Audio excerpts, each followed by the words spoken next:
வருகையை எதிர்பார்த்து நாங்கள் எல்லாருமே இங்கே காத்துட்ருக்குறோம். ஸோ சத்குருவுடைய ஒளி எங்கள் மேலே படுறதுக்காக நாங்கள் வெயிட் பண்ணிகிட்ருக்குறோம். தீபம் இயற்கை டிவி உறவுகளுக்கு வணக்கத்தை தெரிவித்துக் கொள்கிறோம். இந்த வீடியோவில் சத்குரு அவர்கள் வெளிநாட்டிலிருந்து 7 மாதம் கழித்து இங்கே வர்றார். அவர் வெளிநாடு போய் யோகக்கலையை சொல்லிக் கொடுக்குறதாகட்டும், மண்காப்போம் இயக்கத்தில் பல அமைப்புகளோடு கலந்து பேசி அங்கே இம்ப்ளிமெண்ட் பண்ண வைக்கிறதாகட்டும், அப்படியெல்லாம் கடுமையாக ஒர்க் பண்ணிகிட்ருக்கிறாரு. அந்த சமயத்தில் திடீர்னு அவருக்கு உடல்நிலையும் கூட சரியில்லாமல் போய் ஹாஸ்பிட்டலெல்லாம் அட்மிட் ஆகியிருந்தார். அப்போல்லாம் நாங்கள் மனவேதனைப்பட்டோம். அவர் விரைவில் குணமடைந்து நமது தமிழ்நாடு வரணும்னு சொல்லி.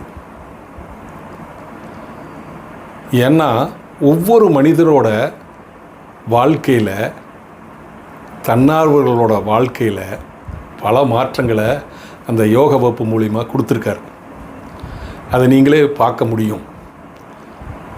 அவ்வளவு சிறப்பு வாய்ந்த சத்குரு இதுவரை பார்த்த மனிதர்களிலே அரிதான மனிதராக, நாங்கள் வணங்கக்கூடிய மனிதராக, தெய்வமாக, குருவாக நாங்கள் பார்த்து கொண்டிருக்கிறோம். அவர் வர்றாரு. அப்போது எல்லாரும் போய் நம்ம சத்குருவை வரவேற்கலான்னு தன்னார்வலெல்லாம் முடிவெடுத்து அந்தந்த பகுதியில் இருந்து நிறைய பேர் வந்தாங்க. நீங்களே பார்க்கலாம், ஏர்போர்ட் போகிற வழியில் வர்றபோது அந்த வீடியோவை மறக்காமல் பாருங்கள். எத்தனை பேர் சத்குருவுக்காக அவரோட பார்வை நம்ம மேலே படாதா, அவரோட அருள் கிடைக்காதா அப்படின்னு எத்தனை பேர் இருப்பாங்க பாருங்கள். சொன்ன வார்த்தைக்காக இங்கே வந்திருக்காங்க. அது மட்டும் இல்லை, ஏர்போர்ட்டில் ஒரு வரவேற்பு, இடையிலெல்லாம் மக்களுக்கு தொந்தரவு இருக்கக்கூடாதுங்கிறதுக்காக நம்ம சுகுணா கல்யாண மண்டபத்து பக்கத்தில் இருக்கிற ஆரிய பவனில் ஒரு வரவேற்பு. அதுக்கப்புறம் நம்ம ரேஸ் கோர்ஸில் இந்த கட்ரோடு, அந்த கட்ரோட்டில் ஒரு வரவேற்பு. இப்படி தொந்தரவு இல்லாமல் வரவேற்புக்கும் கலந்து கொள்வதற்காக தன்னார்வலர்கள் ஏற்பாடு பண்ணியிருந்தாங்க. அதையெல்லாம் நம்ம பார்க்க போகிறோம். தன்னார்வலோட சில பேர்த்தோட கருத்துக்களை நம்ம கேட்க போகிறோம். பொறுமையாக இதை கேளுங்க. எவ்வளவு மிகப்பெரிய மனிதராக, ஒரு குருவாக இருந்தால் இந்தளவுக்கு மக்கள் மனதில் ஒரு அன்பும் பாசமும் வச்சுருப்பாங்க குரு மேலே. அதை நீங்கள் பார்த்து உணருங்கள். நானே பேசிகிட்டு இருக்காம வீடியோக்குள்ளே போகலாங்க. கோயம்புத்தூர் ஏர்போர்ட். சத்குருவுக்காக பல ஆயிரக்கணக்கானவர்கள் ஏர்போர்ட்டுக்கு வெளியே காத்து கொண்டிருந்தார்கள். சத்குரு வந்துவிட்டார். இதோ நமக்கு காட்சியளிக்கப் போகிறார்.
அடுத்தபடியாக சத்குரு வரவேற்பு ஆரியபவல் லிங்க பைரவி கோயிலுக்கு முன்னாடி, அதுக்கு முன்னாடி வாலண்டியர்ஸோட எண்ணங்களை கருத்துக்களை நம்ம கேட்போமா?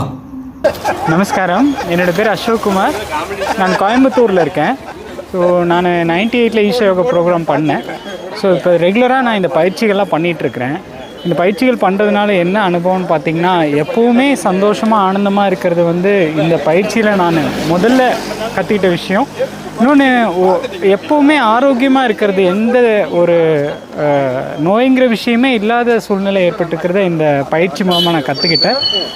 ஒரு குரு கூட இருக்கிறது எப்படிங்கிறது சத்குருவை பார்த்ததுக்கப்புறம் தான் தெரிஞ்சுது. குருவுடைய வழிகாட்டுதலில் வாழ்க்கை போயிட்டுருக்கிறது ரொம்ப அற்புதமாக இருக்குது.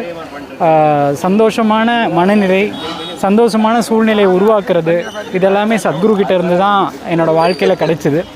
ஸோ இவ்வளோ அற்புதமான விஷயங்களை எனக்கு கொடுத்த குரு 7 மாதம் கழித்து வர்றாங்க. 7 மாதத்துக்கு முன்னாடி யூஎஸ் போயிருந்தாங்க, இப்போ தான் வர்றாங்க. ஸோ அவரோட வருகையை எதிர்பார்த்து நாங்கள் எல்லாருமே இங்கே காத்துட்ருக்குறோம். ஸோ சத்குருவுடைய ஒளி எங்கள் மேலே படுறதுக்காக நாங்கள் வெயிட் பண்ணிகிட்ருக்குறோம். நமஸ்காரம். இந்த கிளாஸ் முடிச்சதுக்கப்புறம் ரெகுலராக நான் ப்ராக்டிஸ் பண்ணிகிட்ருக்கிறேன். ரொம்ப நல்லா இருக்குது என்னோடய மனநிலை. இன்றைக்கி சத்குருவை இங்கே வரவேற்கிறது எனக்கு ரொம்ப சந்தோஷம். எங்களோட உயிர் மூச்சே திரும்ப எங்களுக்கு கிடைக்கிற மாதிரி ஒரு சந்தோஷமாக இருக்குது. ஸோ அது சத்குரு எப்போ வருவாங்கங்கிறதுக்காக காத்துட்ருக்கோம். நன்றி. நமஸ்காரம், என்னோடய பேர் செல்வராஜ். நான் வடவள்ளி பகுதியிலேருந்து வரேன். ஸ்டேட் பேங்க் ஆஃப் இந்தியாவில் ஒர்க் பண்ணிகிட்டு இருந்து இப்போ ரிட்டையர் ஆகியிருக்கேன். 1997 நான் ஈஷா யோகா வகுப்பில் கலந்துக்கிட்டேன். அதில் கலந்துட்ட சமயத்தில் என்னோடய மனநிலை, உடல்நிலை எல்லாமே ரொம்ப மோசமாக இருந்துச்சு. எனக்கு தனிப்பட்ட முறையில் ஏற்பட்ட ஒரு இழப்பின் காரணமாக ரொம்ப வருத்தமாக இருந்தேன்.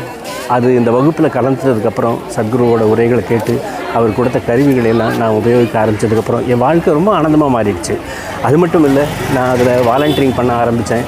வாலண்டியரிங் பண்ண ஆரம்பிக்கும்போது சத்குரு கொடுத்த நிறைய திட்டங்கள், பசுமைக்கரங்கள்னு மரநக்கன்று நடுறதா இருக்கட்டும், கிராம புத்தகம் வைக்கிறது மூலமாக மக்களுக்கு அந்த மருத்துவ சேவை போய் சேர்றதுக்காகட்டும், இந்த மாதிரி நிறைய சேவைகள், சுனாமி வந்த நேரத்தில் போய் செயல் செய்கிறது, இப்படியெல்லாம் செய்யும்போது இந்த உலகத்துக்கு என்னால் ஏதோ செய்ய முடியும் அப்படிங்கிற ஒரு எண்ணம் எனக்குள்ளே வந்துச்சு. அந்த ஒரு சந்தோஷம் இருந்துச்சு.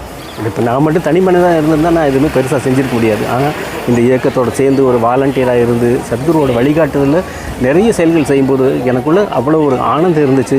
என்னை ரொம்ப ஆனந்தமான மனிதனாக ஆக்குனதே சத்குரு தான். ஈஷாவோட தன்னார்வ தொண்டு தான். இப்போது சத்குரு ஒரு 7 மாதமாக வெளிநாட்டில் இருந்திருக்காங்க. வெளிநாட்டில் இருந்தாலும் அவர் எத்தனையோ செயல்கள் இந்த மண் காப்போமுக்காக உலகத்து தலைவர்கள் எல்லாம் பேசி அதுக்கான இந்த மண்ணை பாதுகாக்கணும், வருங்கால சந்ததிக்கு இந்த மண்ணை கொண்டு போய் சேர்த்தணும், வளமாக கொண்டு போய் சேர்த்தணுங்கிற ஒரு செயலில் நிறைய ஈடுபட்டிருக்காரு. அந்த செயல்கள் செய்துட்டு அதனால் தொடர்ந்து வெளிநாட்டிலே இருந்தார். இன்றைக்கி ரொம்ப காலம் கழித்து நாங்கள் அவரை நேரில் பார்க்க போகிறோம். அவரை வரவேற்கணும், அவரோட தரிசனம் எங்களுக்கு கிடைக்கணும். அது மூலமாக எங்களோட வாழ்க்கை இன்னும் ஒளிமயமாக ஆகணும் அப்படிங்கிற ஒரு ஆர்வத்தில் நாங்கள் எல்லாருமே இங்கே திறந்துருக்கோம். எப்போ வருவார்னு காத்து நாங்கள் இங்கே காத்துட்ருக்கோம். அவருக்கு வருகன்னு எங்களோட வரவேற்பு இது மூலமாக தெரிவிச்சுக்கிறோம்.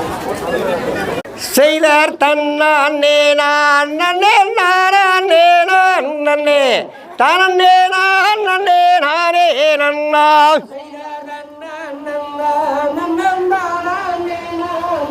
போட செய்தார் முந்தி கூறி தவிநாயகரே முதல் முக்கண்ணாரிட தன்மகனே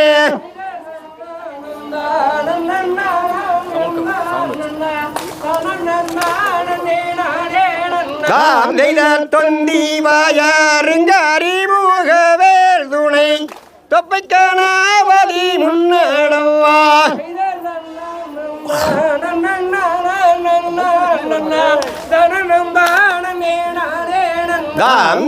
வில்வாமர தடி வீட்டிருக்க நல்ல விக்ன விநாயகனே நீயே துணை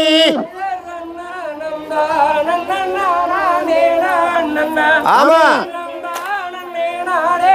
தாம் தெய்தார் ஆரே மூக கந்தன் துணை என்று நம்பினோம் அன்பயமைக்கு வரந்தருள்வார் ஆமா தாம் தேதார் அன்னை சரஸ்வதியானவரே தாயே அடியண்ணாவில் நெய்யும் குடியீரம்மா ஆமா தாம் தேதார் உத்தமியா வாக்கு பறிக்க வேடே நாம ஒற்றுமையாய் குமியாட வேடே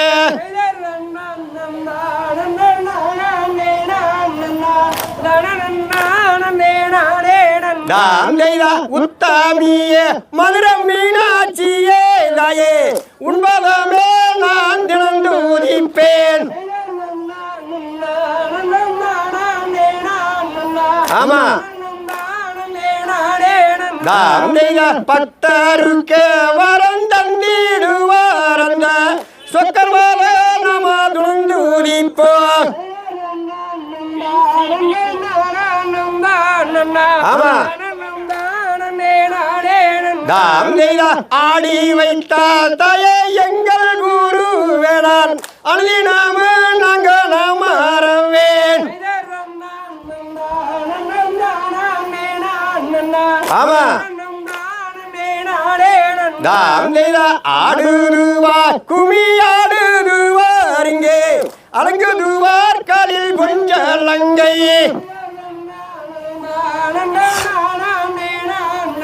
ஆமா தாம் தேதா நன்னே நன்னே நன்னே நன்னே நன்னே நன்னா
அடுத்தபடியாக ஆரியபவன் லிங்கபைரவி கோயிலுக்கு முன்பு தன்னார்வலர்கள் வரவேற்பு கொடுக்கிறார்கள்.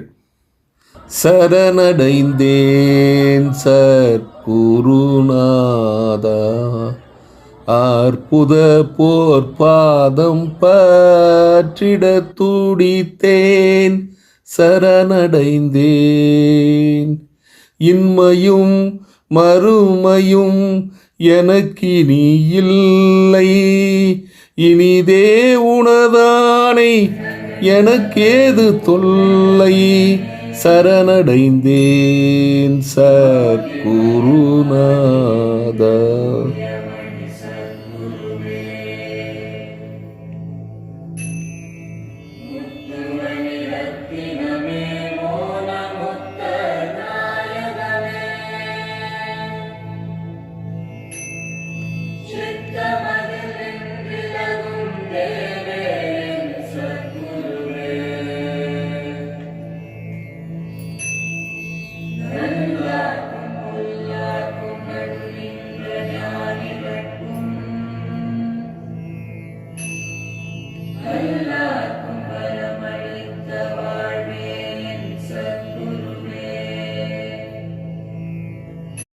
மார்கழி திருவிழா 2024. இடம் செங்கப்பக்கோணா திருமண மண்டபம், சுந்தராபுரம்.